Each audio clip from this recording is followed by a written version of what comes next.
Jadi kalau misalkan dilihat seperti ini tahap-tahapnya.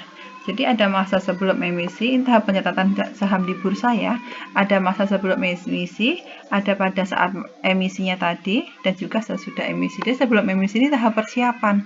Sebelum perusahaan itu dinyatakan sebagai perusahaan yang sudah go public. Jadi tahapnya tadi yang saya sampaikan ada 8 tahap ini. Dari pertama perencanaan go public tadi, di tahap persiapan kan ini tahap persiapan semua.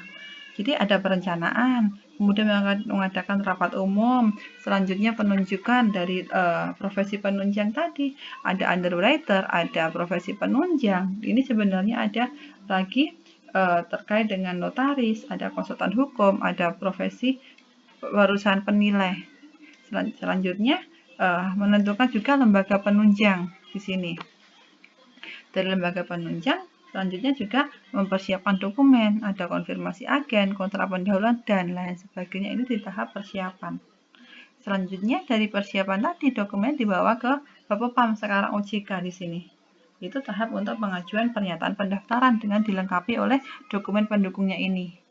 Kalau sudah disetujui oleh Bapepam atau oleh OJK, maka selanjutnya tahap penawaran saham, di mana di primary market.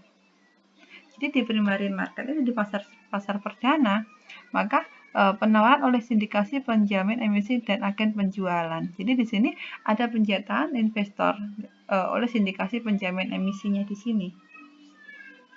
Kemudian ada penyerahan efek kepada investor.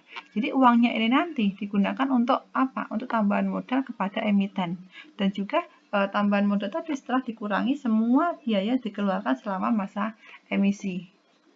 Selanjutnya, sahamnya ini tadi oleh investor dibawa ke secondary market, ke pasar sekunder. Harganya ini nanti sesuai dengan harga di pasar. Dan uang yang diterima oleh investor itu masuk ke kantong investor lagi, bukan masuk ke emiten. Kemudian ada tahap yang namanya sudah emisi. Sudah emisi itu tahap apa? Pelaporan. Jadi kalau perusahaan itu sudah go public, maka perusahaan itu punya kewajiban apa? Memperbaiki kinerjanya. Sehingga nanti apa? Memperoleh profit. Sehingga nanti apa? Kalau sudah profit, nanti keuntungan yang diperoleh investor itu harga saham akan naik. Sehingga ketika saham itu dijual, investor itu akan memperoleh yang namanya capital gain. Atau juga ketika perusahaan itu sudah go public, kalau kinerjanya bagus, otomatis kan dari investor akan memperoleh keuntungan berupa dividen.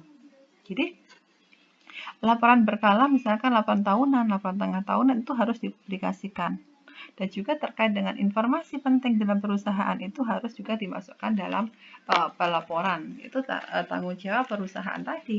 Maka tadi kan ada tahap yang awalnya dari manajemen itu keharusan, yang awalnya informal ke bawah formal. Kalau informal kan biasanya tidak wajib membuat laporan tahunan, tidak wajib membuat laporan manajemen, tetapi kalau sudah perusahaan itu ke publik, maka semua laporan itu wajib dipublikasikan kepada publik, kepada para pemegang saham.